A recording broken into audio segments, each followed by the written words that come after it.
If you're using Claude Code and you're feeling a little lost or confused about all the features that it offers, here's my breakdown of the Claude Code feature iceberg. At the top is the claude.md file. Now, this is a file literally named claude.md, and it should live in the project root of your project. And this is essentially a system prompt for Claude Code that will be injected into the context window of Claude at the beginning of every conversation. Because of this, you only want to put essential information in the claude.md file to avoid taking up too much context, like your project architecture, best practices, and the general system flow of the project that you're working in.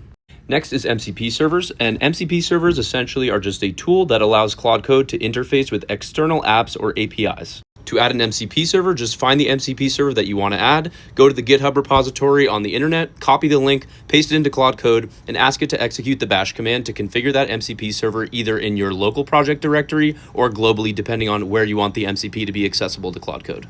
Then exit Claude Code with the /exit command, restart Claude Code, and do /MCP. This will show you your activated MCPs and will show either a check if your MCP is connected or an X if it didn't work. As I've already mentioned, there's several built-in / commands to Claude Code that allow you to do different things with the Claude Code interface.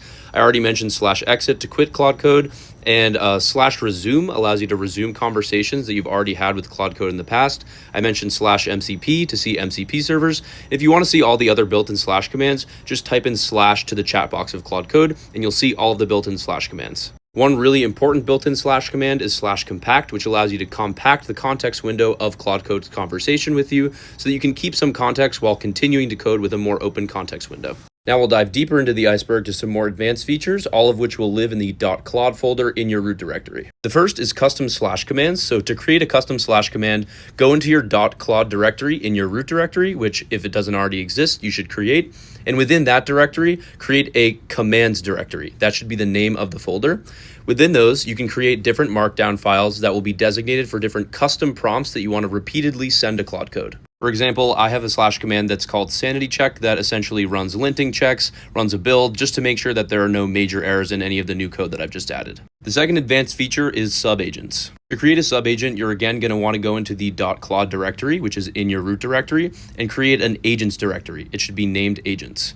In that directory, you're going to create markdown files with the names of the agents that you want to create. Now, if you want to take the hard road, you can reference Anthropic's documentation on how to write the front-end YAML to make these subagents, but the easy way is actually to go into Claude Code and type in /agents, hit enter, and hit add a new agent.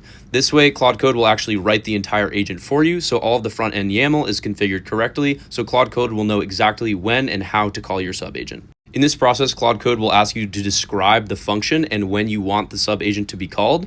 And so you can just do that in plain English, and Claude Code will translate that into a programmatic subagent that will be executed, hopefully, at the right time.